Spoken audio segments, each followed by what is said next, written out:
Hello and welcome to episode 15 of the WBBL review. I'm joined by a very special guest today, referee Michael Diamond Hunter. Welcome to the show. Thanks for having me. It's an absolute pleasure to be here. So how are you doing? How's life? Yeah, life is good. Things are going okay. We're in the full throes of the basketball season. Um, I just had the senior men's and women's cup final in Manchester recently.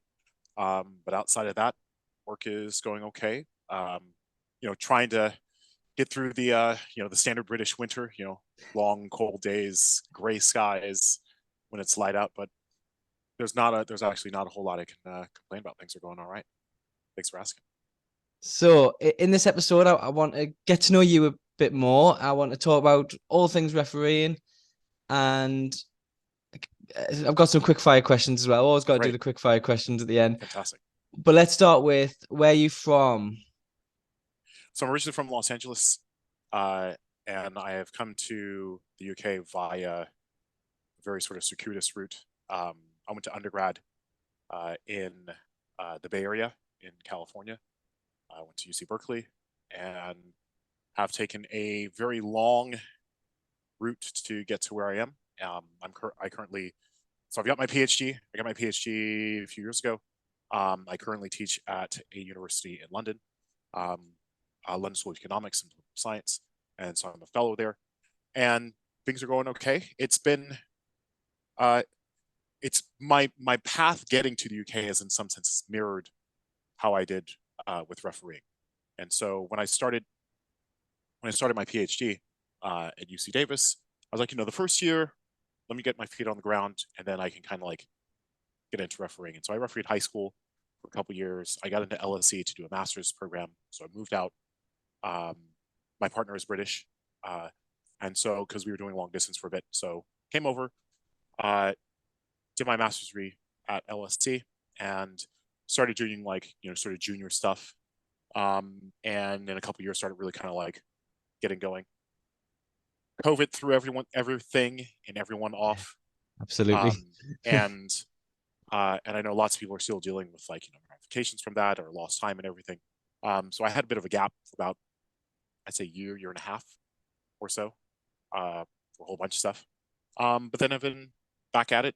My first full season since COVID started in September, and things are going okay. And I referee up and down uh, the sort of like tiers or the sort of like levels. Yeah. And most importantly, as a referee, no game is ever too big or too small for me to referee. So growing up, did you play basketball? Was it always kind of were you all more interested in the refereeing side of things? Talk us through when you were growing up. Yeah, I grew up. Sports was a big part of my childhood and growing up. Because there's a lot of, I mean, in the U.S. It sounds funny to say this, but in the U.S. there's just a lot of space compared to Okay. the U.K. So you want to play American football, you want to play actual football, like the actual footy. You want to do athletics, track and field. You want to play baseball, you want to play basketball, ice hockey, you name it. Sports are sort of very deep in U.S. culture. I my first love was actually football. The first sport I played, the first organized sport I played was football, and I wasn't great when I first started because I actually did like the throw in, like I just chucked it like a basketball, and I had the referee had to give me back and said you have to throw over your head, right? But this is when I'm like six or something, so Okay. it's forgivable, right? I Yeah, hope. we'll let you off. Yeah, Definitely. thank you, I appreciate it. But they played that and was doing all right. Got moved to keeper, and made an all-star team. But then my parents were like, trainings are a bit too late, so you got to pick a different sport for like a 7.5-year-old. So No. fair enough. And I played baseball. Baseball has been like really like the thing that I played. I played high school. I played high school baseball and basketball. I got recruited to some D2 and D3 schools, like a couple D2s and more D3s because I was more academic than anything. And I've just loved baseball. So baseball is my first thing. And I got into refereeing. I did like some intramural refereeing when I was an undergrad as a way to uh, make some extra like pizza money, or stuff to like buy some extra sandwiches, or those, that kind of thing. Because UC Berkeley has such a large student population that they run sport leagues for everything that's not like NCAA. Okay. So they have like five aside, they have seven aside, they have like basketball, they have ultimate frisbee. So it's a large. I think the population of UC Berkeley is like it's like between 30 and 40,000 students.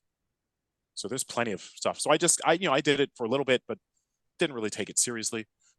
Didn't see like a future or anything because I was on an academic path. Um, and then really started to hunker down with refereeing when I started. It was my second year of my PhD at UC Davis, and that's really kind of how things kind of picked up. So can you remember the first game that you refereed?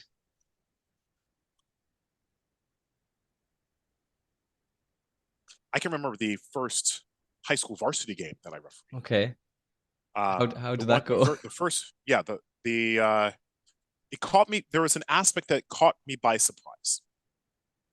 And the high school varsity game, so it's like the equivalent of, say, like an under 18s Right. game in the UK.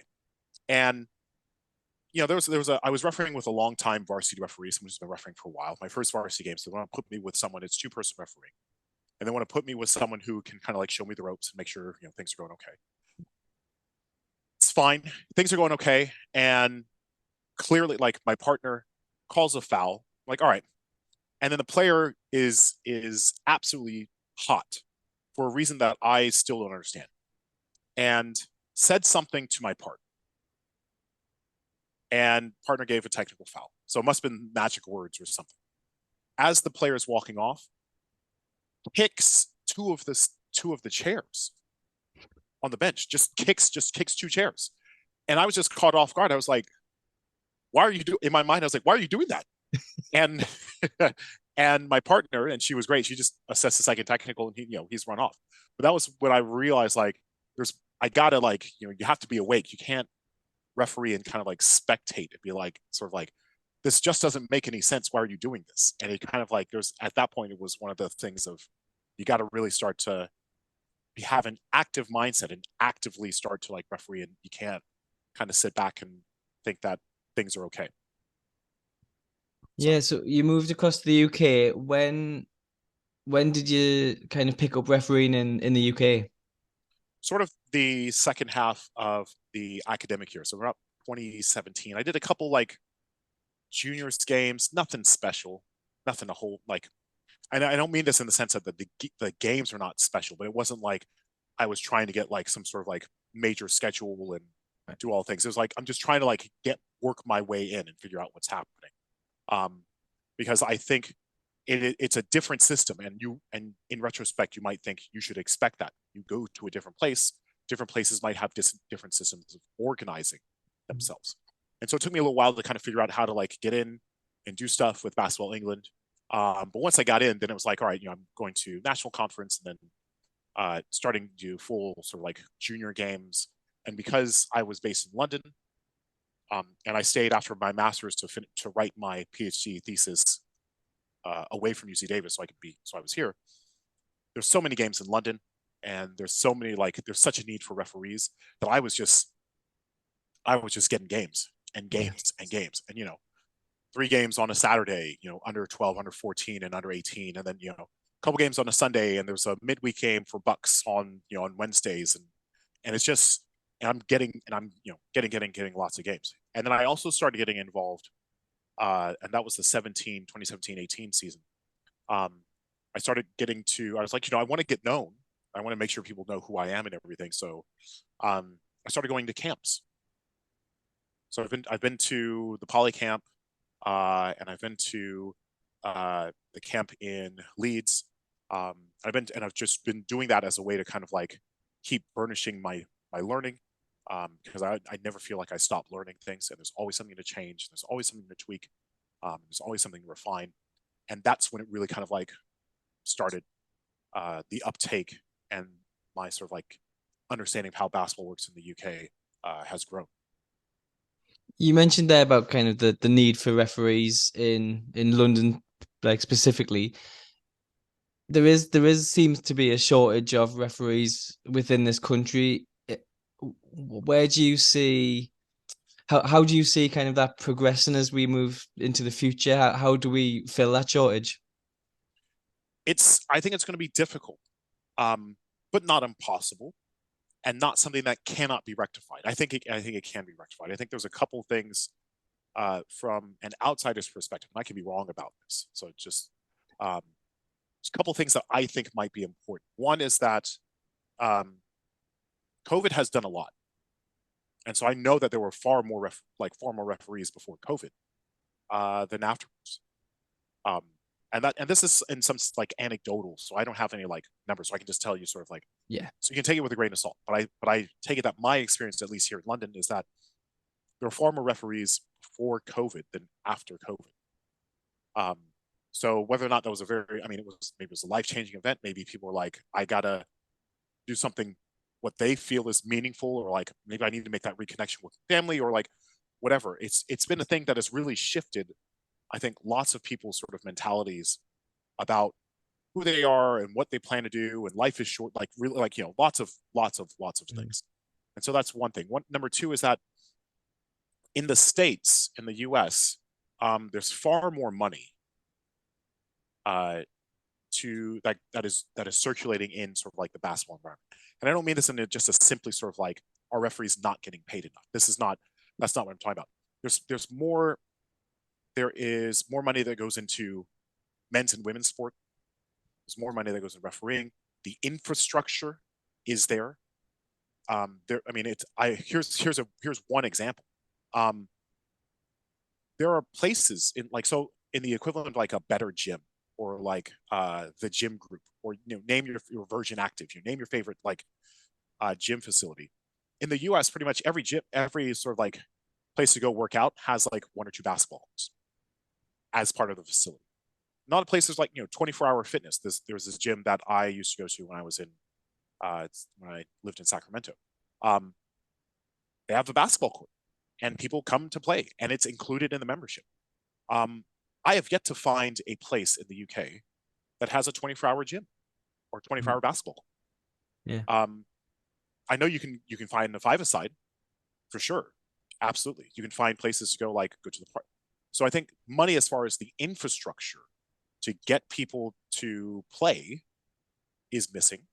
I make You can make far more money doing an NCAA schedule than I mean, you can make a living being a referee in the U.S., and in the U.K. it's more of an avocation.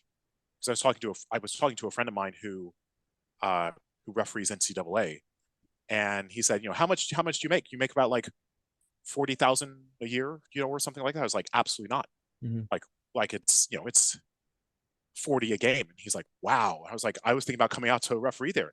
And I was like, no, it's not like your schedule, where you work through, the people who work at the highest levels of, say, like NCAA women or men, they get like 100, games a season.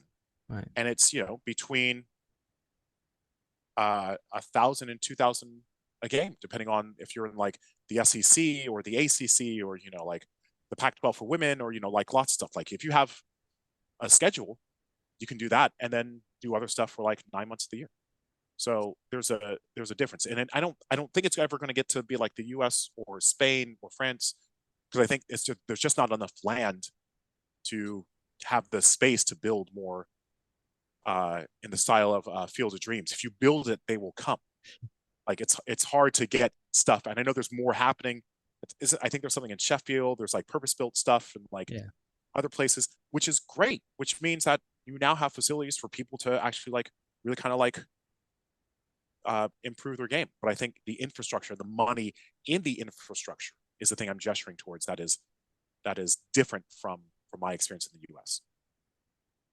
Let's have a look at it from a WBBL point of view. How does it work in terms of getting allocated games? How long do you know in advance which games you'll be doing and that kind of thing?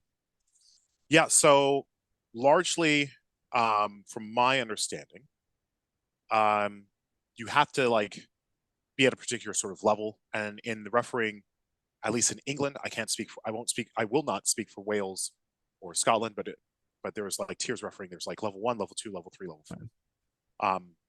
I am I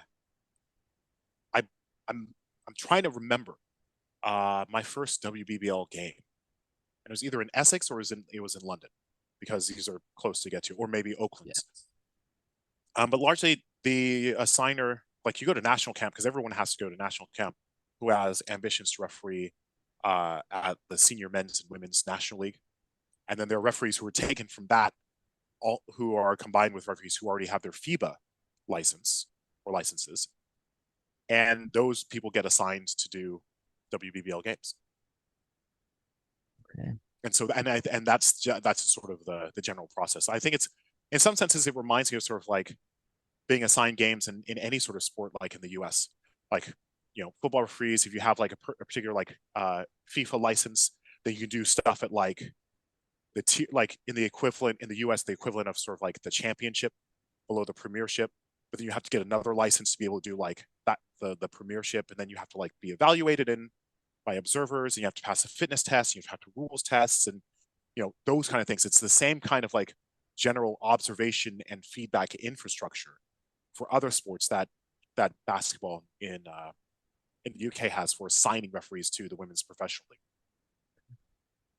So you told the story before about that varsity game where the player kicked the chairs. You must have a whole host of stories about kind of player interaction, and have you got any good stories linked to that? I'm trying to think. I've had some wild stuff, and part of it is because um there might be there are differences in basketball culture. Um, so if you've had a chance to go to like basketball in like say Spain or Poland or uh, Copenhagen, perhaps you might experience something different than if you went to like say Puerto Rico or you went to Japan. So there's lots of like, in the same way that there are like stylistic differences with respect to national teams at like say like the Women's World Cup, for example. Mm. There are going to be stylistic or like things that are different. So one thing I remember, my first full year doing juniors in the UK, was that I was assigned a game, and there was a coach who apparently, it was a case that people were like, oh, this coach might have like a hot temper. Fine, no problem. I've dealt with stuff in the US, so it's not big of a deal. It's not that big of a deal. And so during the game, coach shouts across the court to my partner. And so I said, hey, hey, so and so, I understand that you might have a disagreement, but we can't have shouting across at my partner. My partner's going to come over and they'll explain. So I was like, really? Well then give me a technical. Go on then. Give me a technical. Go on. And I thought to myself, I was like, this is the level of dissent in the UK. If this is like, ooh, the coach is a hothead and this is level, I'm going to be just fine. So I found it wild in the sense that people were told, sort of like people were like, this coach might be like, can go off. And if this is the coach going off, I was like, things are going to be okay for me in the UK. And so I think that's the kind of like, I find it as an immigrant who's come to the country, there's this difference where FIBA's sort of like expectations, or maybe sort of like what's going on in the UK for like the center things going up, have been, for most of my experience, far below my threshold. And I thought it was just so wild because it came in like, this isn't really a thing. So yeah, so that's but I haven't had any sort of like wild stuff like people running out of the gym and running back through another door in order to like get a 3-point shot off, or any sort of like those kind of like home video stuff that you see on YouTube or anything. So no, nothing that wild. So let's kind of put you in you're refereeing a game. You make a decision, and then that decision's playing in your mind and say, "Oh, did I get that right?" Does that happen? Like, do you start thinking like, "Oh, did I miss something there?" If a player's challenging you about that decision. No, so the my processing is more of a functional sense. And so here's sort of like what I mean. So in refereeing, we have particular areas of responsibility. And depending on if it's 2 person or 3 person, we sort of like chop up the court to like 2 pieces or 3 pieces, roughly speaking. And each referee on the court has their own sort of piece to take care of.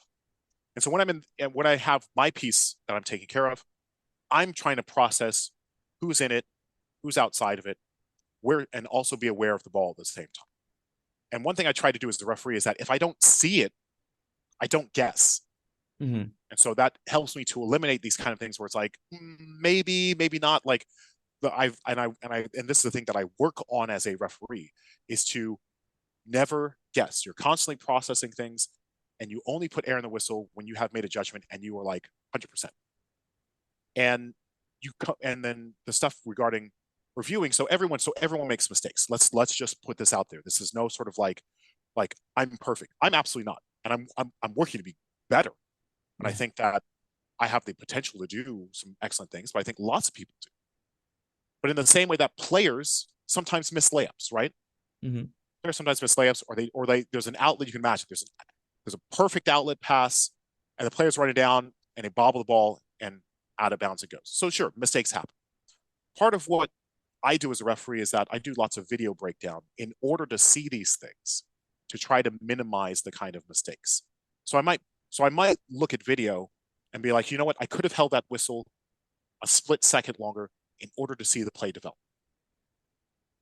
I can do something that's like, you know, if I just maybe I could have rotated faster and that would have given me a better angle, because refereeing is all about angles in the same way that being an excellent point guard is all about angles and vision. Maybe not all about, but there's a lot of stuff regarding angles for refereeing in the same way that someone running off a pick, if you run at a right angle, you're going to get freed up. You run off a pick at a poor angle, the defender is going to be able to slide through and stay with you. So there might be stuff that I look at when I think about how can I tweak things, how can I mitigate the kind of call that I've made. Sometimes I do the right thing and just end up in the wrong spot because teams are dynamic. Mm-hmm. Because the teams are not static. And sometimes I'm in the wrong place at the right time and I can see something absolutely clearly. But I try to like harmonize, or I'm trying to get together the good practices that I happen to do and put them together with the good sort of decision making and processing that I do. So it never shows up in my mind and it's kind of like, ooh, I'm not, I don't know. It's Mm-hmm. every single time I try to blow a whistle, it's like, yes, I've made a judgment and I've processed it, and here's the decision. And then in review, I can be like, have I made sort of like the correct one? Because on the court, I'm just trying to constantly process information.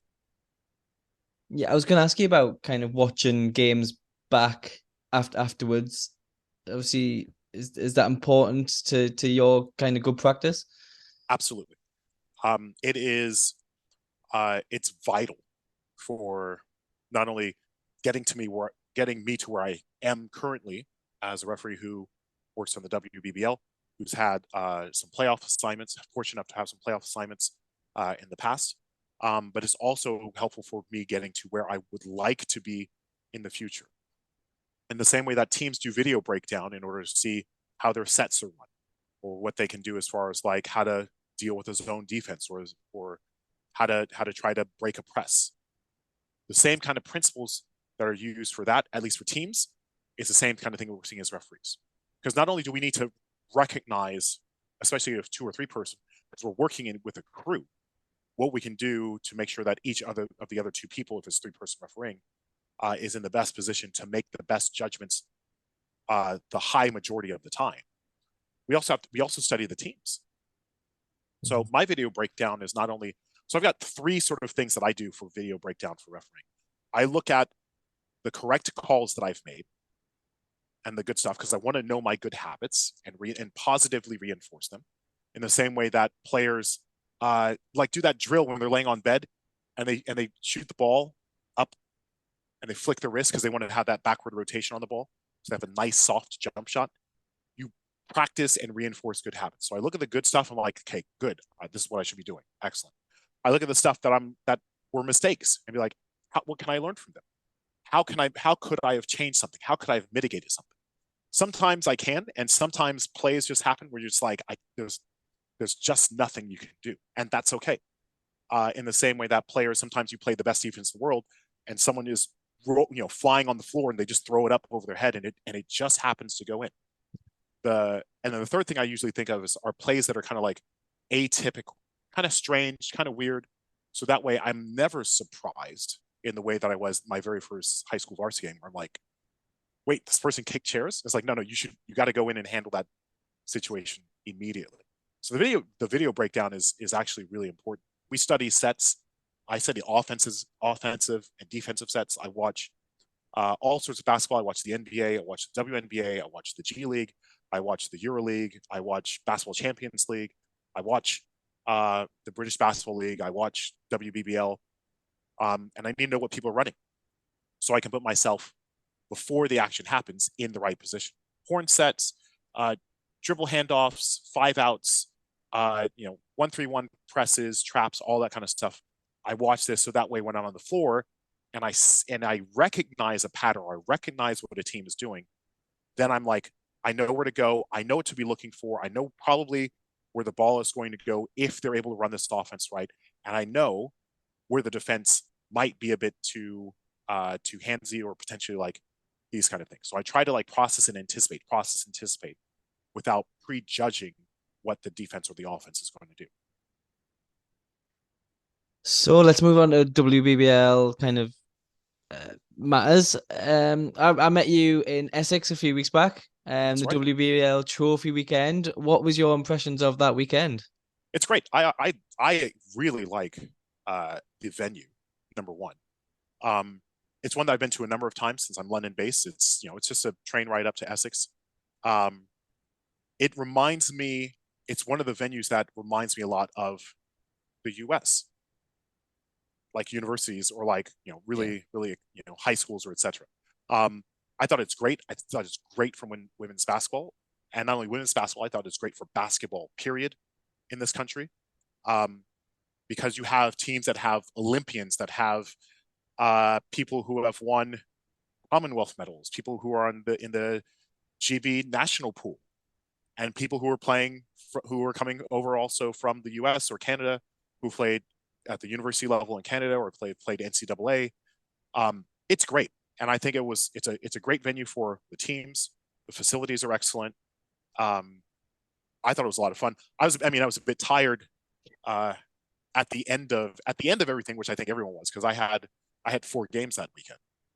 Um, but I thought it was great. I was for me it was a very positive experience, and I had a great time. I always have a nice time working at that venue. Yeah, for me as a fan, I love the chance to see everyone in one place, and I mean, as you said, long days. But and I wasn't running around for four games across the weekend. But no, I thought as you, it was a very positive experience. I wouldn't. I think the only thing that I would change is more people being there, because when Yeah, that place when it is packed, that thing rocks, which is fantastic. Because the last time I was there for I was there for like a national cup final right before COVID, right before, and I think it was like I think it was Anglia Ruskin University and Nottingham Trent University, and I've been there for like a an EABL or ABL final, and school, and it feels like you can feel the people, and it's great. I love it. So yeah, that's the only thing I change. More people should just know more about the WBBL yeah. and who's playing in it, and actually just show up and support. So yeah, I think it kind of felt just as universities weren't back running. I think for Essex, I think a lot of their clientele maybe are linked to the university. So maybe if it was just a couple of weeks later, it might have been a bit busier. But okay, that makes sense. do you notice a difference in the standard within kind of the playing standard across the WBBL in your time? Do you feel like we're getting better players coming in the league, better teams? Yeah, I think things are um, in learning my British sort of like turns of phrase, moving from strength to strength. Nice. Um, we've got, like I said, London Lions have a team, and this is not just about the Lions. So I just want to make sure that this is clear. This is coming from my experience being in London. So I've got a team with like 5 people who have like national team experience. Yeah. People who play Division 1, but this happens in Sheffield. This has happened in Essex. This has happened previous in which is now the Caledonia, the Gladiators. Hmm. Oakland's has had people, they've sent people to play in the U.S. and have people come back. I think it's great. I think things are definitely getting better, and not that they were worse, but it's just like it's incremental progress, which I think is absolutely fantastic. Um, the players are incredibly intelligent. They know their basketball because they've played at a high level, whether it's been even for, they've had lots of experience outside of the UK and inside it. And I think for people who are academy players who are on WBBL teams and getting that kind of experience reminds me of when Holly Winterburn was on Leicester Riders, as was like, I think she won like 2 or 3 like WBBL Young Player of the Year before Hmm. she went to the US to play for a bit.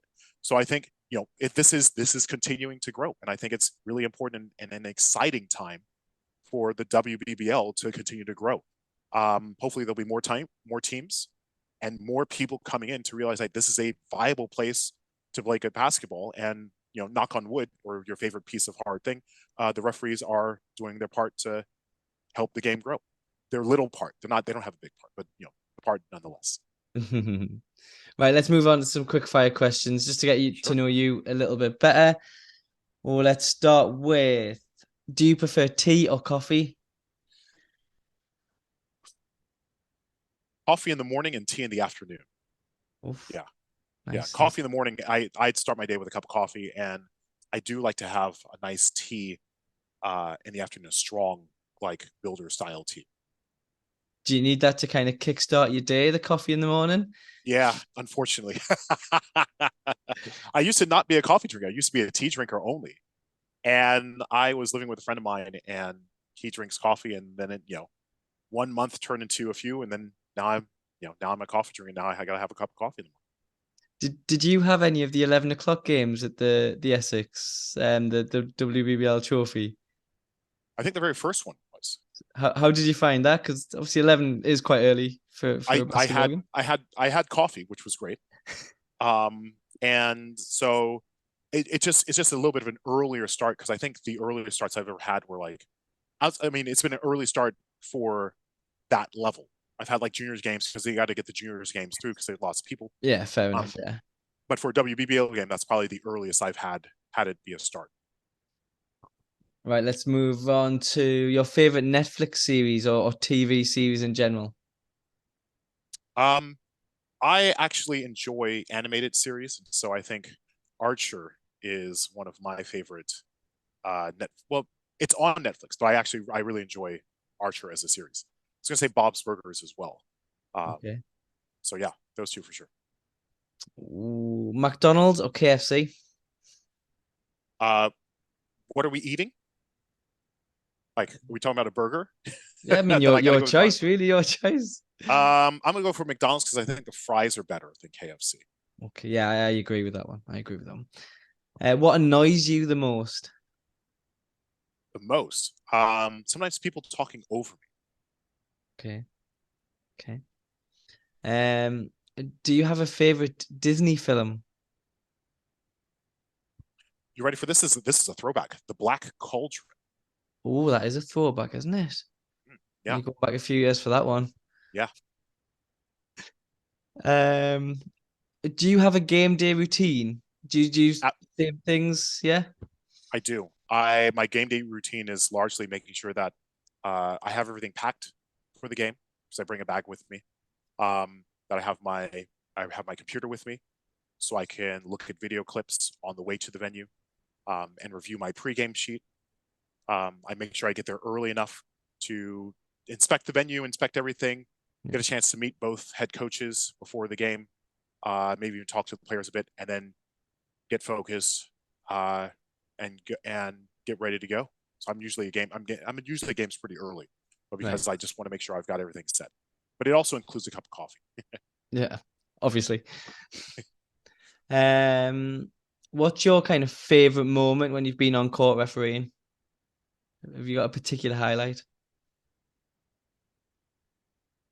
Um, Probably right before I throw the ball up, Okay.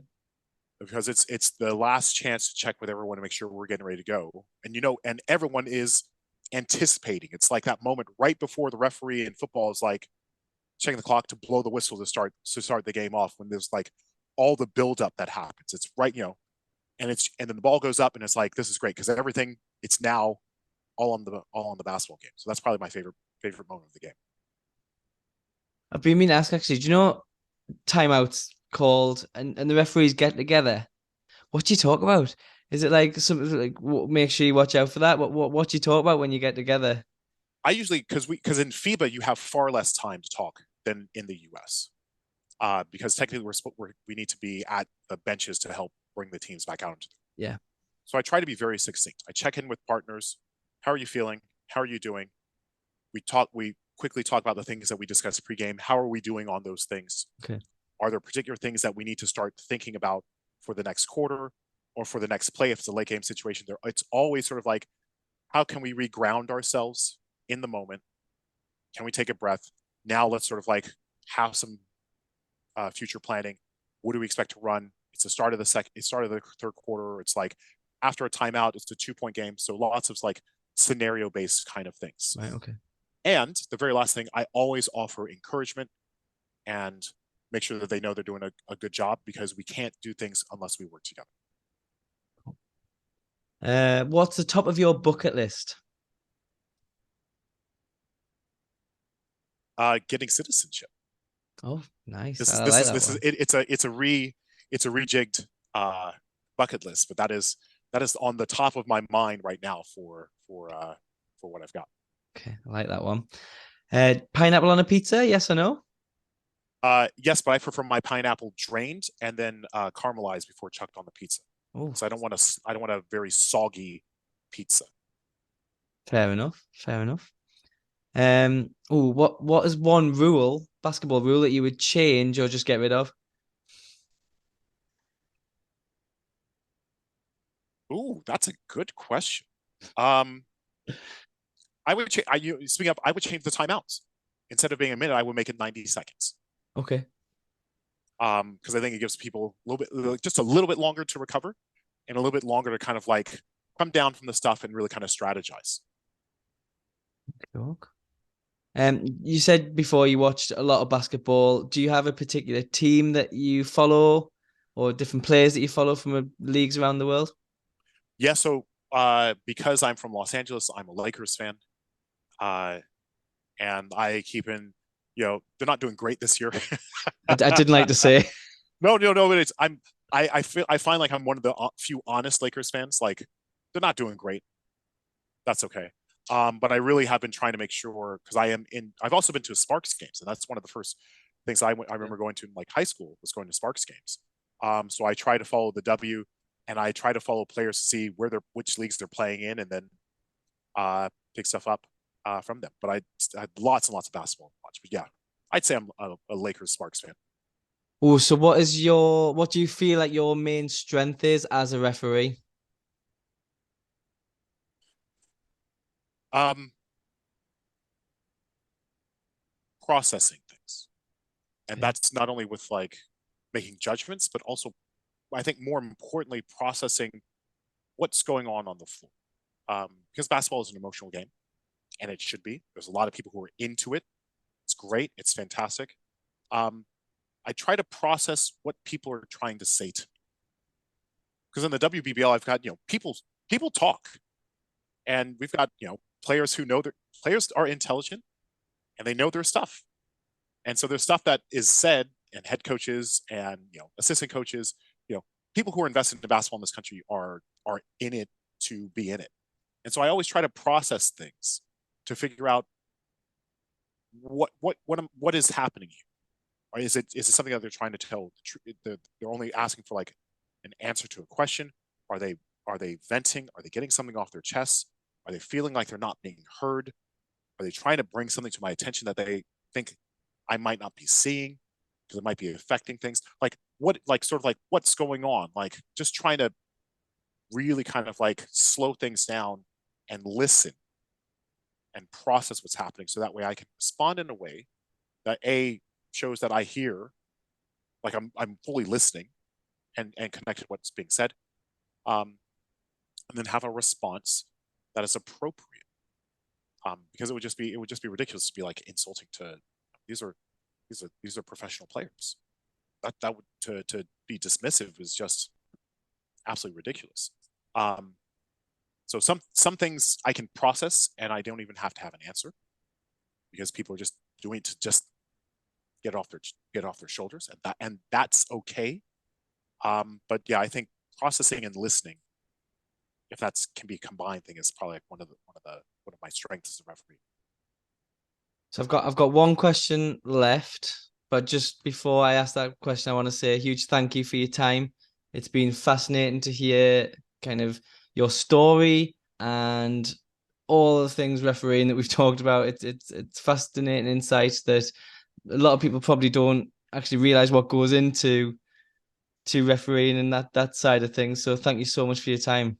Anytime, and I'm always happy to come back and talk more in depth about things depending on We what's need we going need on. to And do we need to do a do you know on Sky Sports News to have like the refereeing segment where they go through like decisions from the weekend. We oh need to have yeah, something like like that set up, don't we?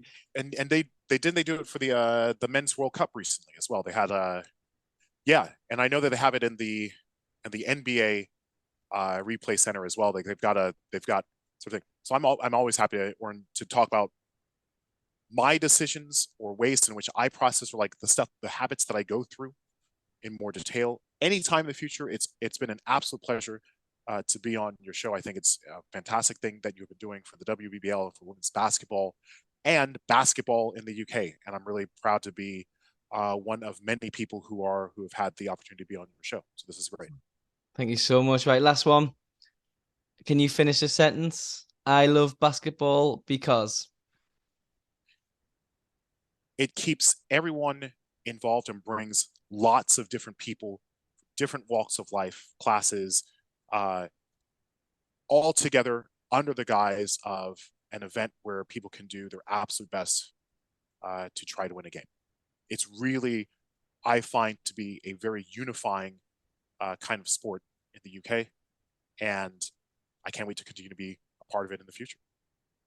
Amazing. Well, good luck for the rest of the season, Thank and you I'll very much. hopefully Appreciate it. cross paths again at some point very soon. That sounds fantastic, and thanks for having me. And thanks everyone for listening. Really appreciate it. Yeah. Right. See you soon.